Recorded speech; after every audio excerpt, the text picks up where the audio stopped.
Welcome to our podcast, JACC Edge Wrapped.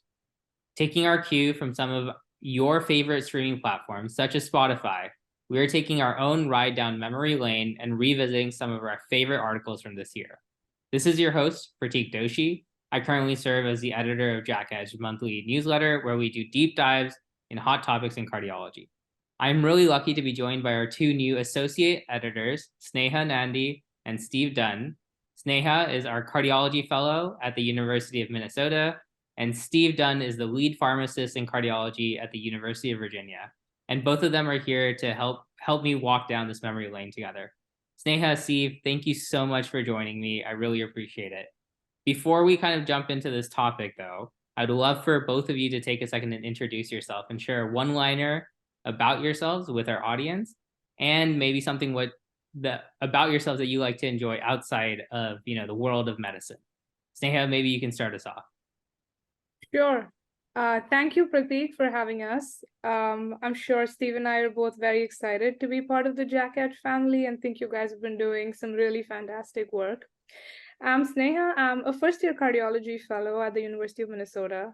I grew up in Mumbai, India, did my medical school there, and completed residency in New York City, and moved to Minneapolis just about 6 months ago. Things that I enjoy outside of medicine, I love reading. I'm a huge mystery novel enthusiast. I also enjoy swimming. I do also want to say I consider myself a foodie, but I think gourmet is probably a better word for it. And I'm always looking for recommendations on what the best ramen restaurant is in any particular city that I visit.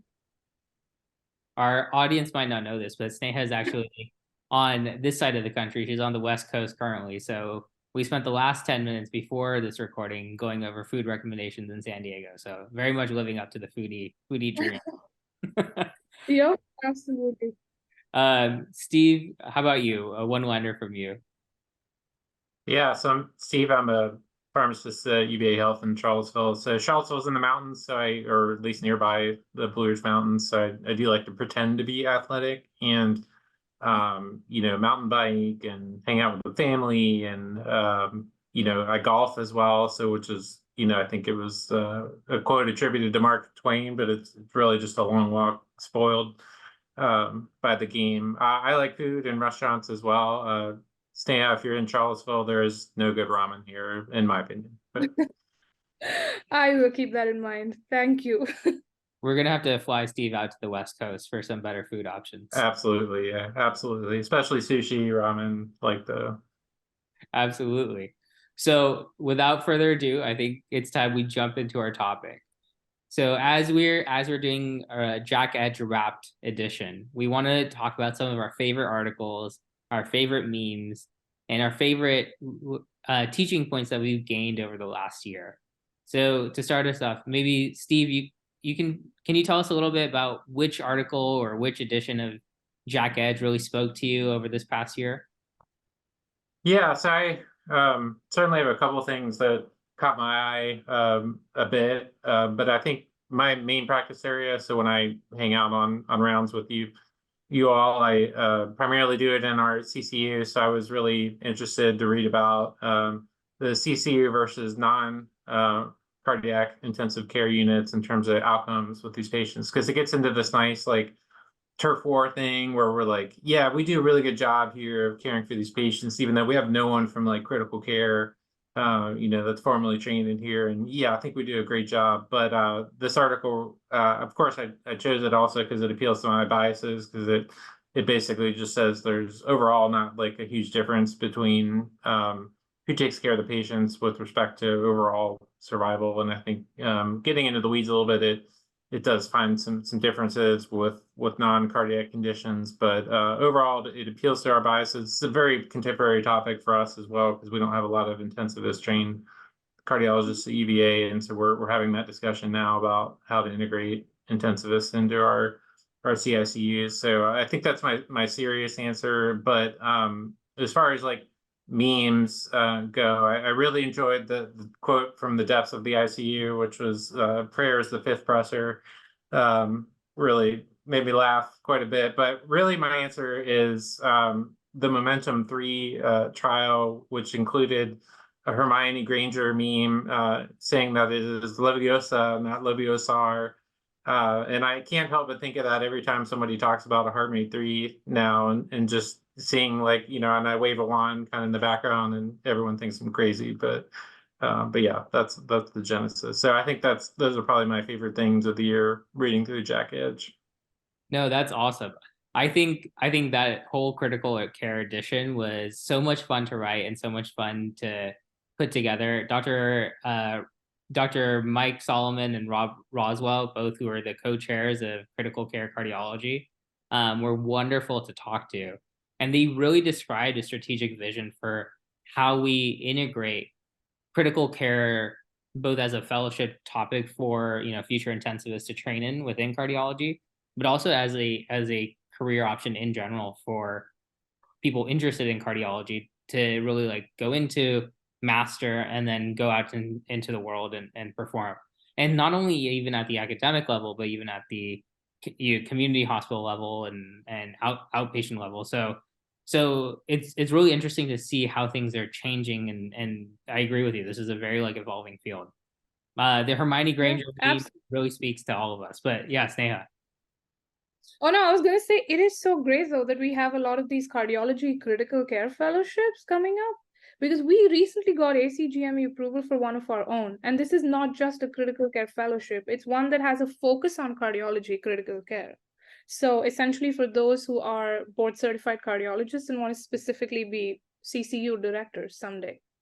So it is really awesome that we have dedicated pathways for that now. So yeah, it's such an intense need. And even a couple of our fellows published a few years ago, just to basically how the composition of patients have changed in the CC over time, where it started, it really, the name started with people just getting defibrillated because they were having MIs that we didn't revascularize back then. But now it's evolved into this like quasi cardiogenic septic shock, mixed shock pictures, and all these really, really complex, multiple subspecialties consulting. So it's just, it's such a need. And I really hope to see that evolve more over the next 10, 20 years. Absolutely. So Sneha, what about you? What was your favorite article from this past year? So I did look back at all of our issues, and I think we've covered a lot of great clinical content, but one that did stand out to me was the issue we did on wellness and burnout.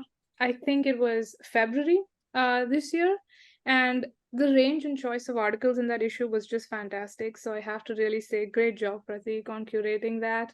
I think the one that I liked most was the one where we summarized the ACC policy statement on work hour and career flexibility for cardiologists. The reason I think that was important is we're always pushing ourselves to deliver the best possible patient care. And I feel like this topic of, say, wanting to transition out of what you're currently doing versus flexibility isn't brought up as much in mainstream media.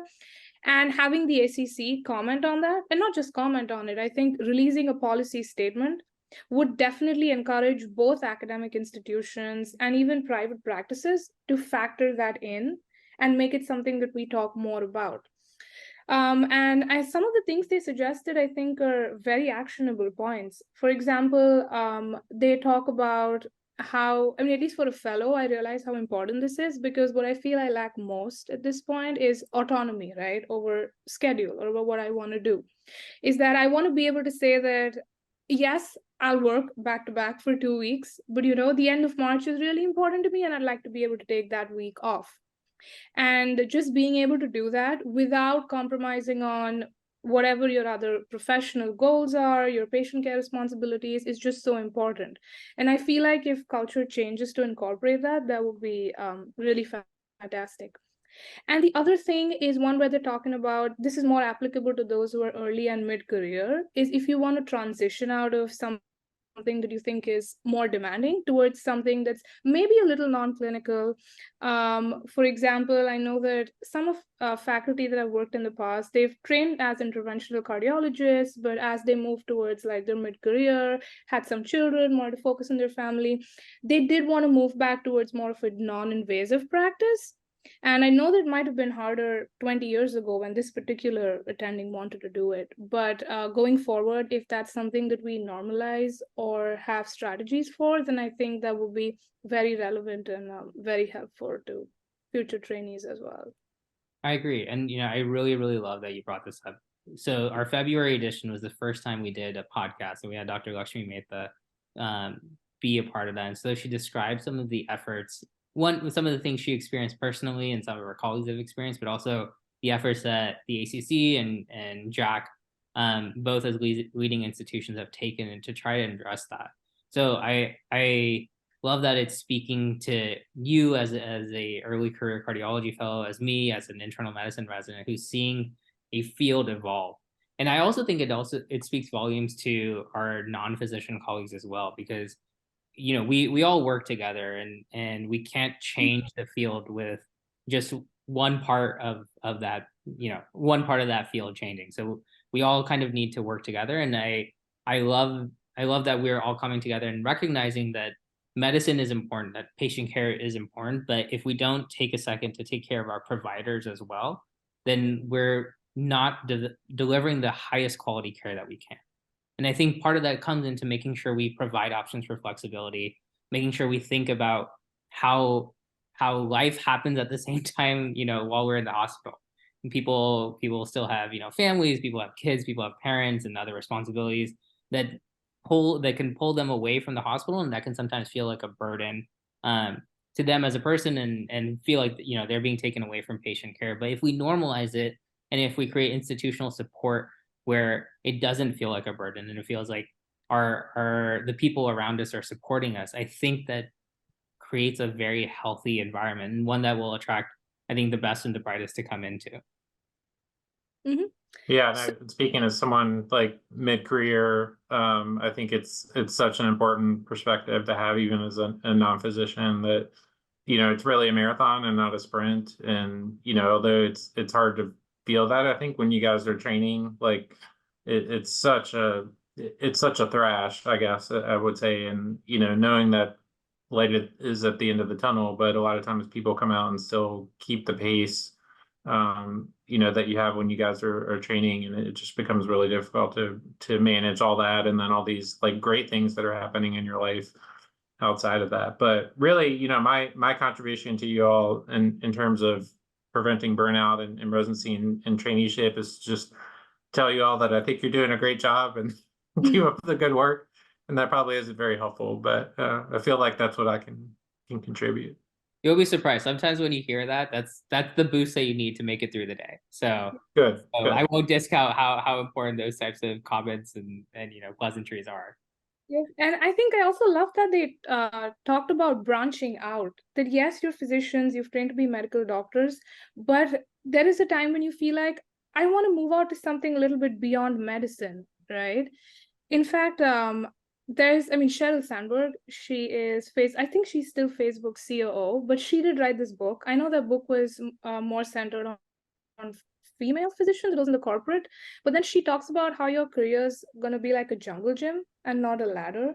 And I feel like that has just stuck with me so much as I've gone through, that you don't have to get through everything sequentially, one goal accomplished after the other, and get to that one proverbial top of the ladder like we often think we have to, but that you can branch out from say, yes, clinical medicine or patient care to maybe medical journalism, which is something that I initially thought I would love doing, or administrative things, or anything else that kind of helps fulfill you beyond what your traditional physician patient responsibilities do. And I love that that is being spoken about and brought to the forefront for more people to consider.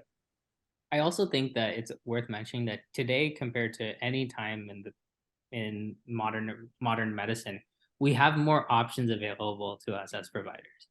Things like telemedicine, things like devices and industry and research and all these different pathways. And sometimes, especially, when your head is down and you're in training, it's kind of hard to see the breadth of potential and the breadth of opportunity that there is. So it at least, again, speaking from the internal medicine going into cardiology fellowship perspective, it's great to see that, just because I'm trained in this and I'll be an expert within one aspect of medicine, that doesn't necessarily limit my potential and possibilities as what I can do with that type of training. And so I love the idea that there's different pathways and I can find that niche that's going to work for my, work-life balance and everything. Yep. Yeah, 100%. some people really struggle with that latter concept, like it's especially true in medicine, because and you all as well, like you get out and you're trained to take care of patients, but you've been on this achievement run for all of your lives, right? And so you're going to get out and be like, all right, this is it.